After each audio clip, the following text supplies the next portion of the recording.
नमस्कार, मैं रविश कुमार। पेट्रोल और डीजल के दाम 10 दिनों से लगातार बढ़ते जा रहे हैं।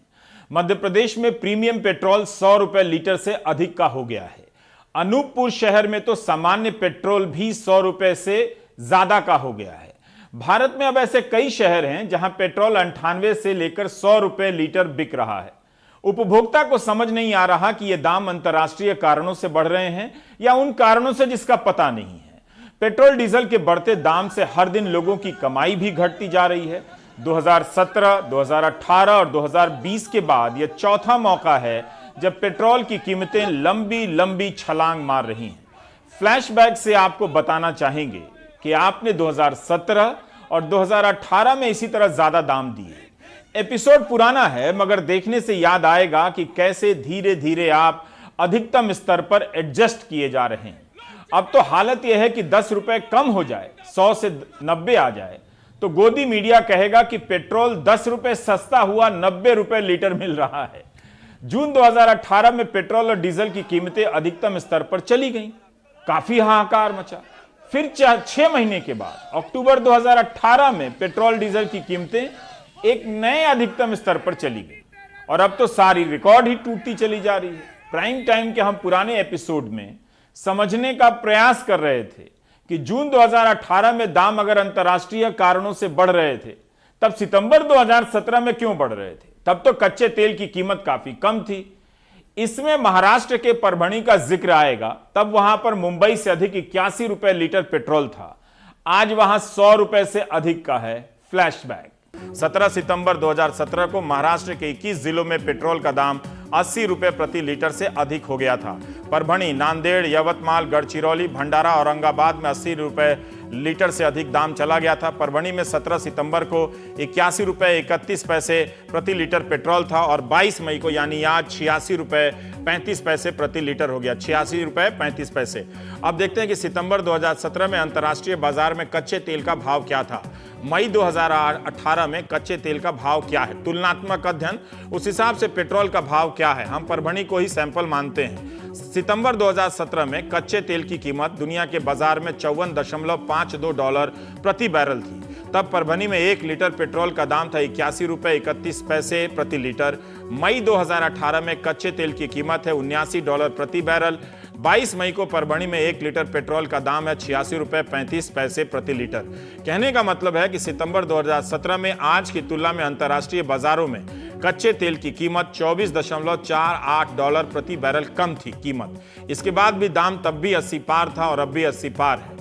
फर्क यह है कि इस बार यह 90 को छूता नजर आ रहा है। 22 मई को अंतर्राष्ट्रीय बाजार में कच्चे तेल का दाम $78 प्रति बैरल था। भारत में कभी तेल इतना महंगा नहीं हुआ। आज भी पेट्रोल 30 पैसे और डीजल की कीमतों में 26 पैसे की वृद्धि हुई है।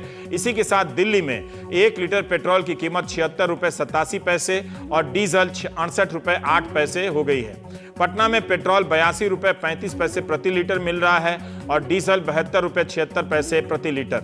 मुंबई में 84 रुपए 70 पैसे प्रति लीटर पेट्रोल है और डीजल है 72 रुपए 48 पैसे प्रति लीटर। महंगा हो गया है।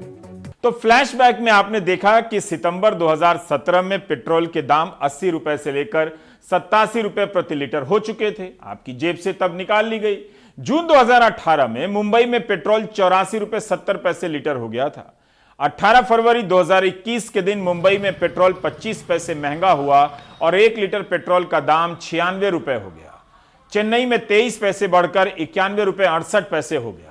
कोलकाता में 90 रुपए 78 पैसे लीटर मिल रहा है। दिल्ली में 89 रुपए 54 पैसे लीटर मिल रहा है। मध्य प्रदेश में 26 पैसा बढ़कर 97 रुपए 56 पैसे का 1 लीटर मिल रहा है।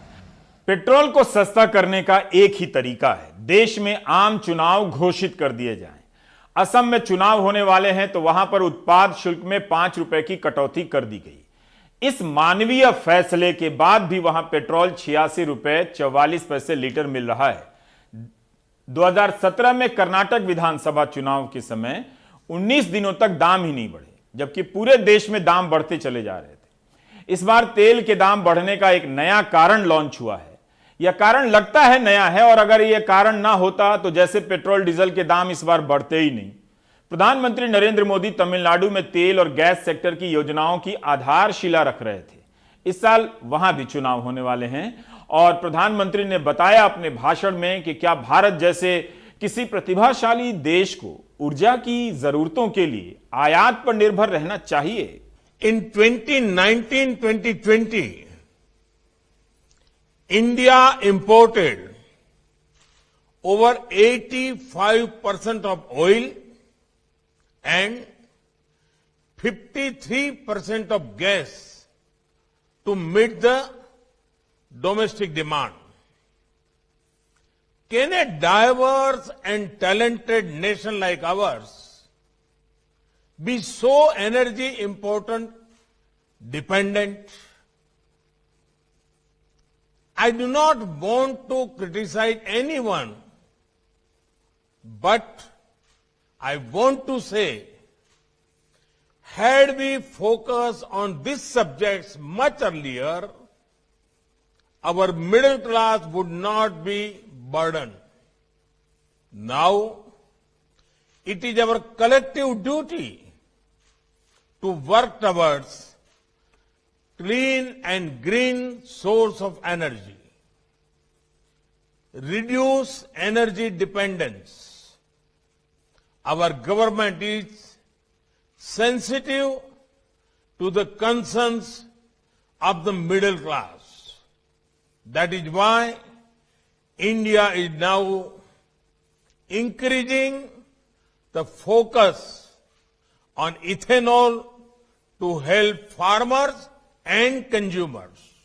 Today, India is increasing the share of energy from renewable sources.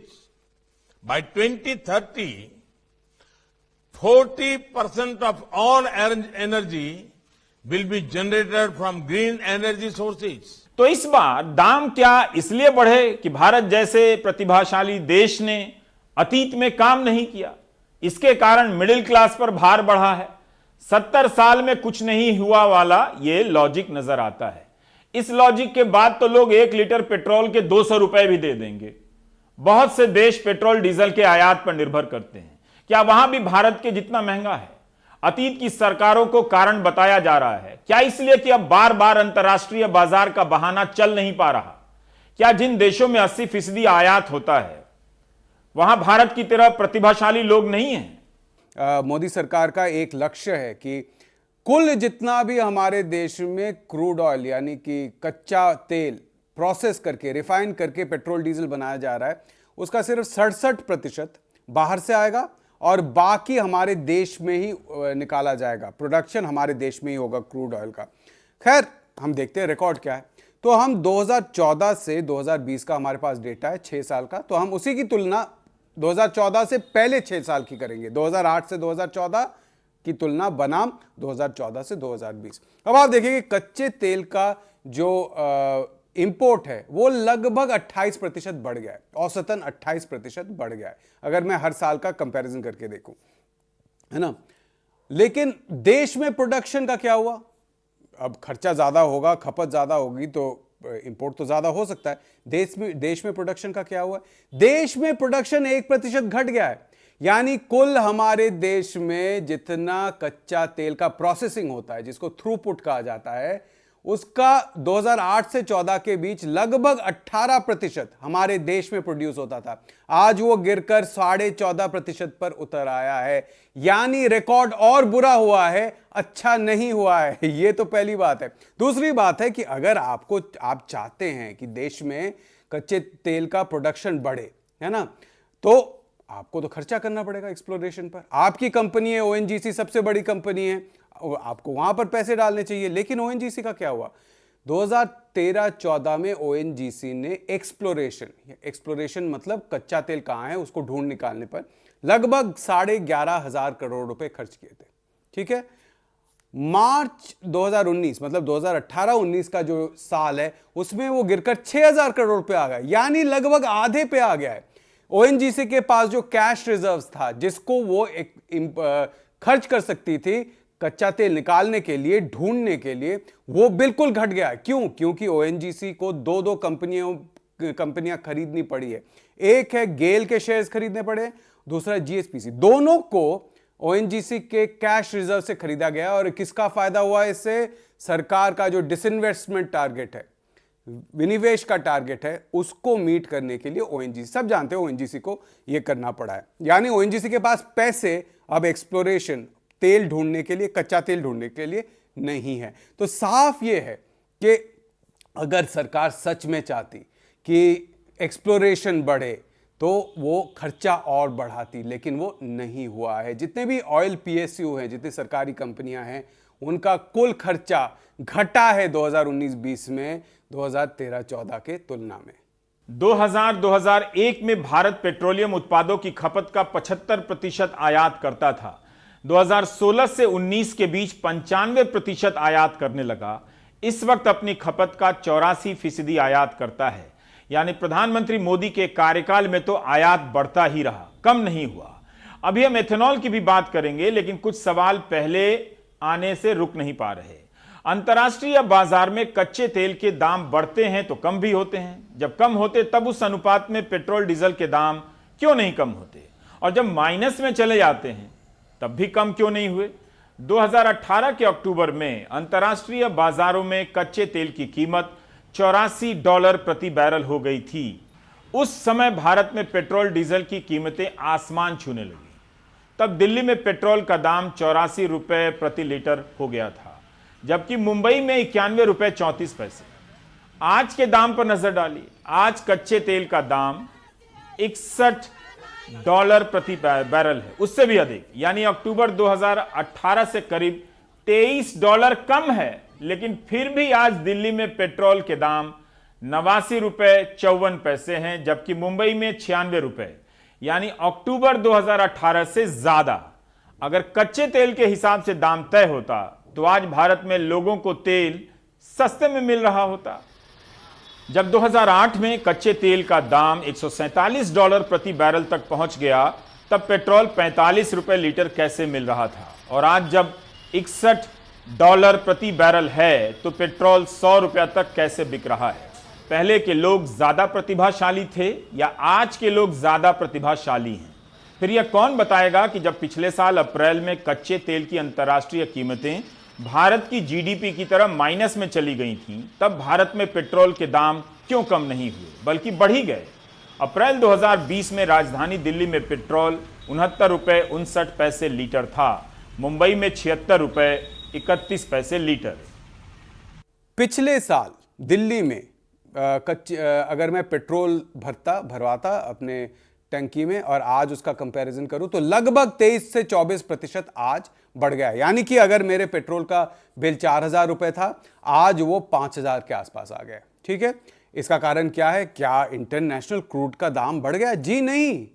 हम जो क्रूड खरीदते हैं, जिसको कच्चा तेल खरीदते हैं, जिसको इंडियन बास्केट कहा है, वो 1% घट गया है पिछले फरवरी की तुलना में। 1% उसका दाम घट गया है। फिर भी पेट्रोल और डीजल पर ज्यादा पैसे हम दे रहे हैं। क्यों? क्योंकि सरकार ने, चाहे वो केंद्र हो चाहे वो राज्य सरकारें हो, सरकारों ने पेट्रोल डीजल पर टैक्स बढ़ा दिया है।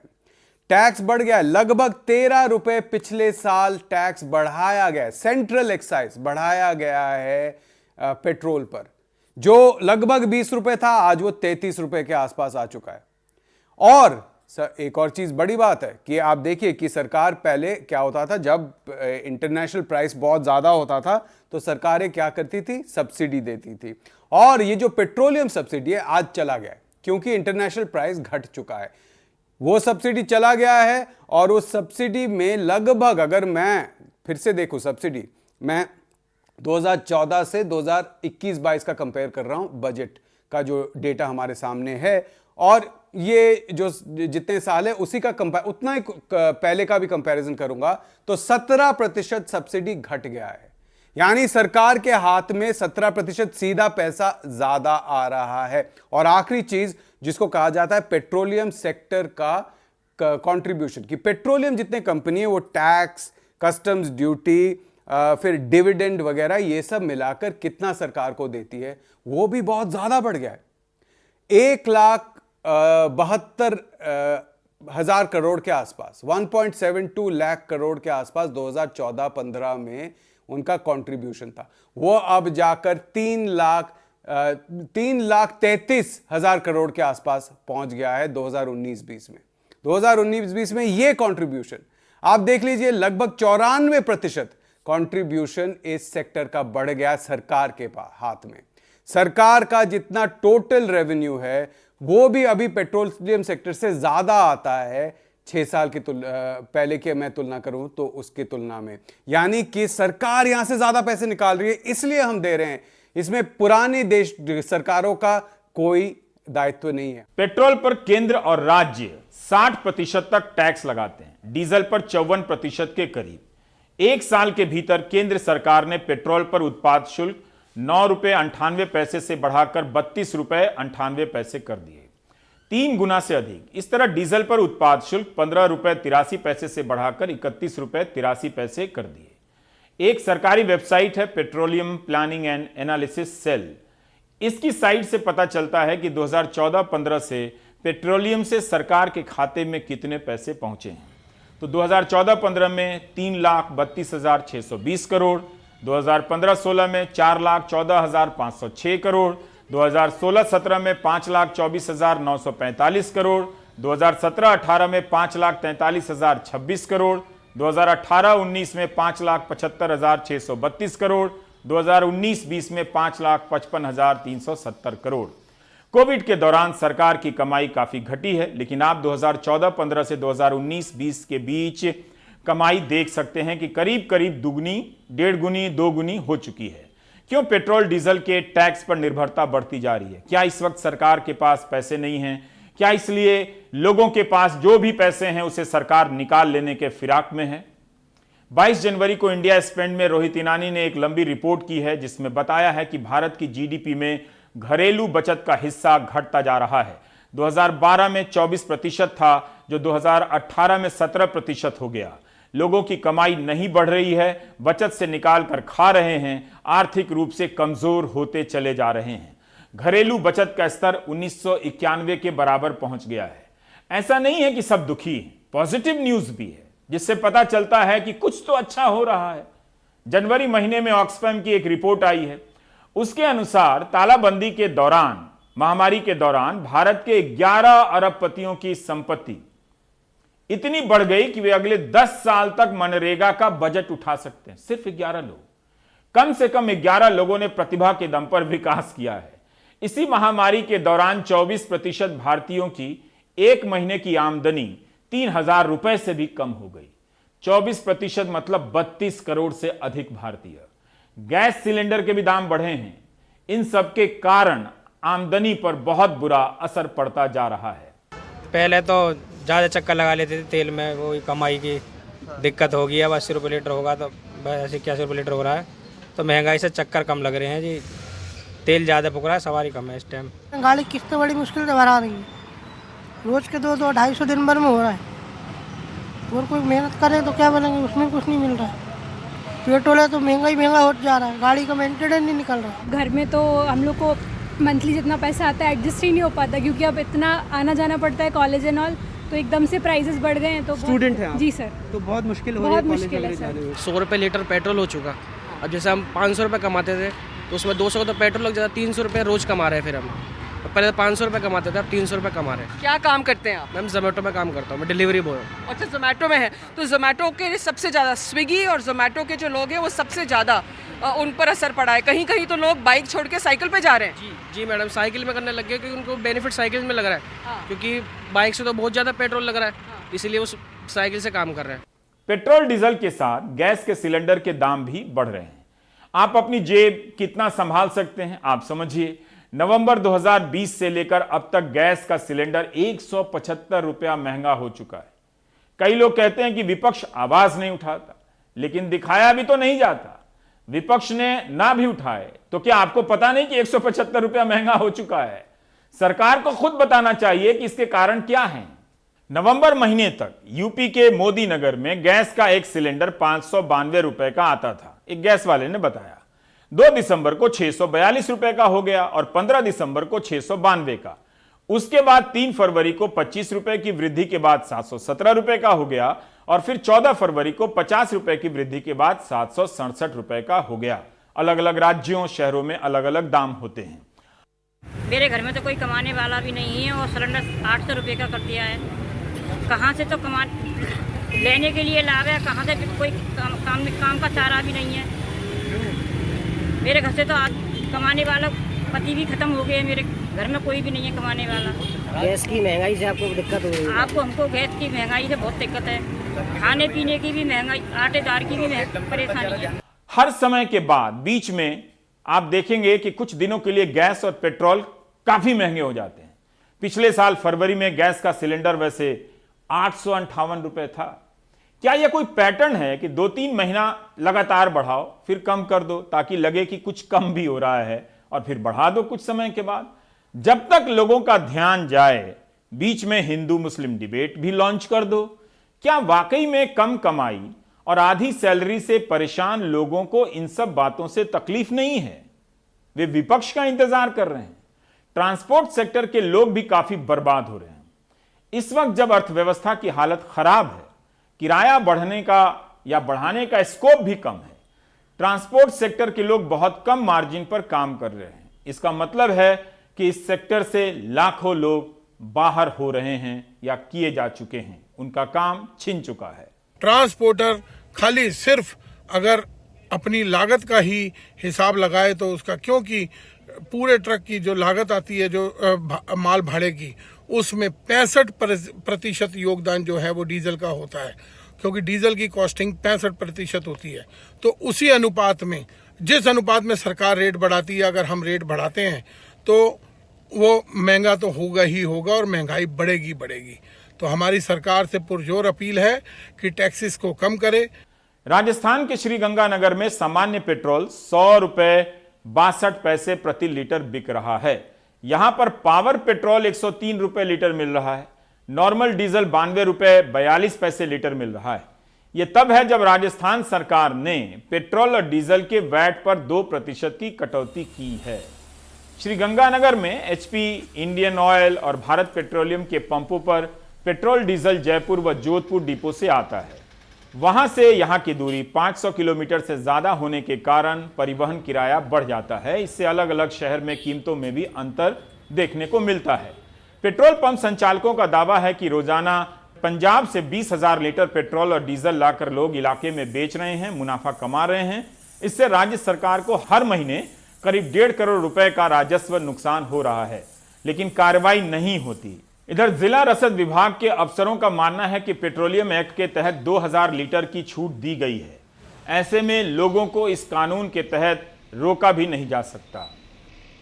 जो पेट्रोल पंप वाले उन पर ये फर्क पड़ रहा है कि पंजाब में सस्ता होने से किसान और आमजन उधर मूव हो गया और पेट्रोल पंप सारे मतलब सूखे हो गए, कोई आ ही नहीं रहा यहाँ पे। जो पंप 25 से 30 हज़ार लीटर डेली सेल कर रहे थे वो 1000 लीटर पे आ चुके हैं और 4 पेट्रोल पंप पूर्व में बंद हो चुके हैं। 10 पेट्रोल पंप बिक चुके हैं और 10 पेट्रोल पंप बिकने वाले हैं। और अगर लगातार यही चलता रहा, सरकारों ने हमारी नहीं सुनी, राज्य सरकार ने वेट नहीं कम किया, केंद्र सरकार ने एक्साइज ड्यूटी कम नहीं की, तो मैं ये मानता हूँ कि 1 साल में 75% पेट्रोल पंप गंगानगर जिले के बंद हो जाएंगे। ये राजस्थान गवर्नमेंट का ही नुकसान है जी। जो हम लोग वहाँ से डील करवाते हैं, करीबन डीजल जो बसें हैं पंजाब का ही ले रही हैं। फिर भी जो डिफरेंस है राजस्थान और पंजाब 10 रुपये लीटर का डिफरेंस है। जो हम यहाँ वाला डीजल हमसे नहीं भरवाया जा रहा, यहाँ वाला क्या, अब तो पंजाब का भरवाना मुश्किल हो गया जी। इतनी कीमतें बढ़ चुकी हैं कि हमारी बसें खड़ी होने के घर पर है। अगर यही हाल रहा तो और मेरे ख्याल में 1 साल में हमारी बसें घर पे खड़ी हो जाएंगी। आज किसान आंदोलन ने कई राज्यों में रेलगाड़ियों का रास्ता रोका। बहादुरगढ़ में फंसे यात्रियों को फल और पानी भी दिया गया, तो अंबाला और पटना के स्टेशन पर किसानों ने प्रदर्शन किया। पंजाब, राजस्थान, कर्नाटक, महाराष्ट्र और भी कई जगहों पर रेलगाड़ियां रोकी गईं। देश के अलग अलग हिस्सों में किसानों ने 4 घंटे के लिए ट्रेन के पहिए रोके रखे। 12 बजे से किसानों ने रेलवे स्टेशन और पटरियों की तरफ जब कूच किया तो हापुड़ में पुलिस ने पहले रोकने की कोशिश की, लेकिन हल्की धक्का मुक्की के बावजूद प्रदर्शन शांतिपूर्ण रहा। यात्रियों को ज्यादा असुविधा न हो, इसके लिए दिल्ली और गाजियाबाद के रेलवे स्टेशन को चक्का जाम से दूर रखा गया। हम ये माफी मांग रहे हो भाई, यात्रियों को किसानों की तरफ से कोई भी परेशानी नहीं होनी चाहिए। हम इसलिए खाने का फल फ्रूट, चाय, पानी, बिस्कुट, जो भी खाद्य सामग्री है हम किसानों की तरफ से फ्री देने जा रहे हैं। हम दो और हमारे दो के कहे में मत ना आवे।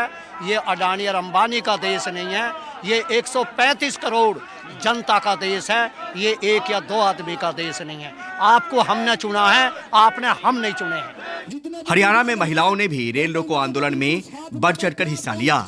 जिंद में हजारों की तादाद में महिला रेल की पटरियों पर धरने पर बैठी। उधर बहादुरगढ़ में किसानों ने अपने हाथ ऊपर उठाए पटरी पर धरना दिया, बताते हुए कि वो निहत्थे हैं और शांति से आंदोलन कर रहे हैं।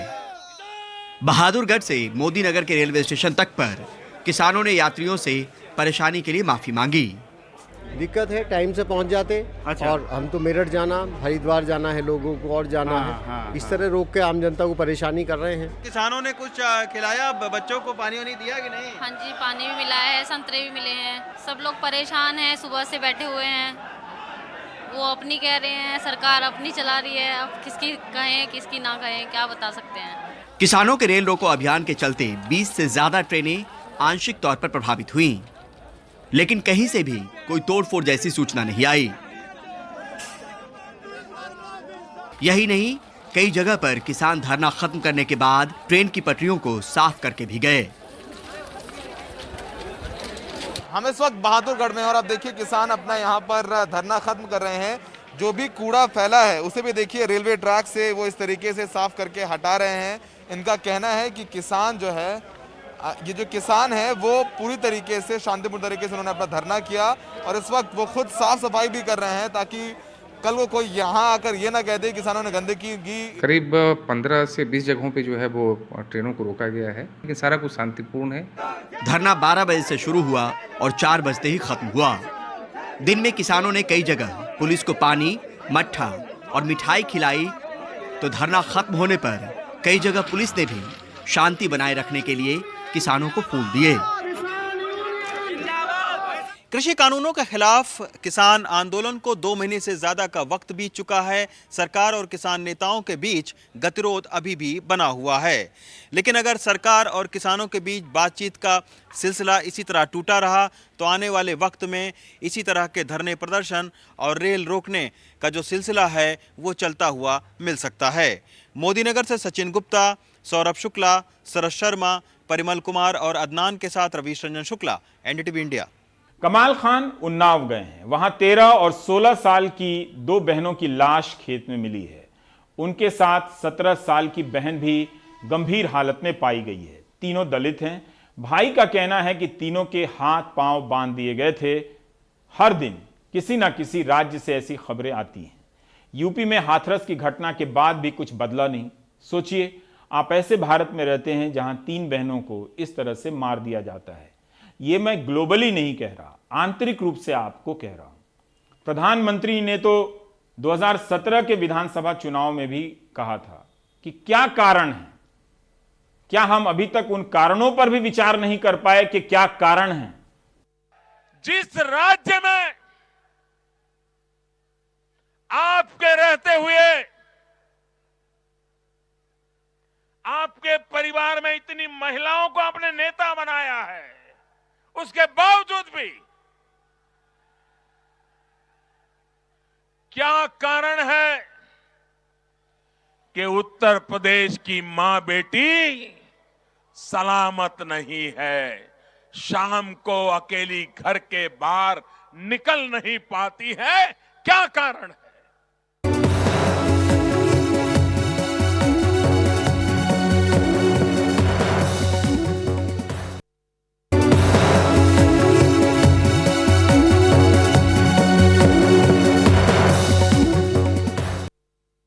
उत्तर प्रदेश में लगता है सिर्फ शहरों के नाम बदल जाते हैं। हाथरस के बाद अब उन्नाव है।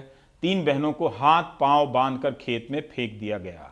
2 की मौत हो गई। एक साथ 3 बहनों के साथ ऐसा करने वाले कितने लोग रहे होंगे? कारण से लेकर मंजर तक क्या इस बार भी हाथरस केस की तरह पुलिस के उन दावों पर निर्भर रहना होगा जो टिक ही नहीं सके, जिसके कारण पुलिस की खासी आलोचना हुई? 3 दलित लड़कियों के साथ ऐसा किया गया है। कमाल खान की रिपोर्ट। उन्नाव के बाबूराहा गांव में सरसों के खेतों के बीच में ये वो जगह है जहां पे तीनों बच्चियां यहाँ पे बेसुध मिली थीं। 2 लड़कियां अस्पताल जाने पे पता चला कि वो मर चुकी हैं और एक बच्ची जो बहुत गंभीर हालत में बीमार है कानपुर में भर्ती है। ये लड़कियां चारे के लिए अपने घर से निकली थीं तकरीबन 3 बजे के करीब। तकरीबन 6 बजे के करीब जब वो अपने घर नहीं पहुंची तो उनके परिवार के लोग उनको ढूंढने के लिए आए और ढूंढते ढूंढते जब वो यहाँ पहुँचे हैं तो इस जगह पे तीनों लड़कियाँ उनको मिली हैं। ये जगह जो अभी थोड़ी खाली हो गई है, ये लोगों के कदमों से रौंदने की वजह से खाली हो गई है। तीनों बच्चियां तीसरे पहर करीब 3 बजे घर से चारा काटने खेत पे गईं। घर वाले कहते हैं कि वे जब कई घंटे तक वापस नहीं आईं तो वे लोग परेशान हुए और उनकी ढूंढ शुरू हुई।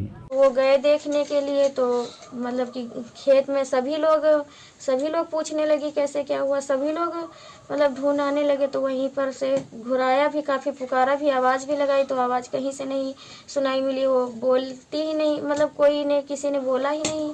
तो वो सब लोग खेत में पिल कर देखने लगे, खेत देखने लगे तो हमारी जो सरसों है, हमारा जो खेत है उसी खेत में मिली हुई थी। तीनों बच्चियों को जब इलाके के प्राथमिक स्वास्थ्य केंद्र पे ले जाया गया तो डॉक्टरों ने बताया कि 2 मर चुकी हैं और एक की हालत नाजुक है। दोनों लड़कियों का पोस्टमार्टम 3 डॉक्टरों की टीम ने किया। लड़कियों के जिस्म पे चोट के निशान तो नहीं मिले हैं, लेकिन उनके पेट में जहर मिला है। उनका विसरा जांच के लिए भेजा गया है। देखिए, इंक्वेस्ट रिपोर्ट में भी पॉइजनिंग के सिम्टम पाए गए थे, जिसकी पुष्टि पोस्टमार्टम से भी हुई है। विसरा प्रिजर्व किया गया है और फोरेंसिक जांच के लिए भेजा गया है। घटनास्थल पर जो है लाही के खेत में बहुत सारा फ्रॉथ पाया गया था, जो अमूमन पॉइजनिंग के केस में ही पाया जाता है। शरीर पर कोई जहरा या कुम चोट नहीं है। 3 नाबालिग लड़कियों की इस तरह मौत की खबर से गांव में लोगों का हुजूम लग गया। बड़ी तादाद में तमाशबीन के अलावा राजनीतिक दल के लोग भी पहुंचने लगे। पुलिस का कहना है कि जहर से बच्चियों की मौत 3 तरह से हो सकती है। एक तो ये कि उन्होंने धोखे से जहर खा लिया हो, दूसरा ये कि उन्होंने खुदकुशी करने को जहर खाया हो और तीसरे उन्हें किसी ने जहर दिया हो। कुछ लोग इसमें ऑनर किलिंग का भी शक जता रहे हैं। हम सारे एंगल्स लेके चल रहे हैं, चाहे जितना भी इम्प्रॉबेबल एंगल क्यों ना हो, हम सारे एंगल्स को लेके चल रहे हैं। हमारे इन्वेस्टिगेशन में एविडेंशियरी वैल्यू पर जो भी हाइपोथेसिस सटीक बैठेगी, हम उधर ही जाएंगे। दोनों बच्चियों के शव अंधेरा होने के बाद गांव पहुंचे। मान्यताओं के मुताबिक चूंकि रात में अंतिम संस्कार नहीं होता, इसलिए रात में उनका अंतिम संस्कार नहीं हो सका। उन्नाव में गौरव शुक्ला और कैमरामैन राजेश गुप्ता के साथ कमाल खान, एनडीटीवी इंडिया।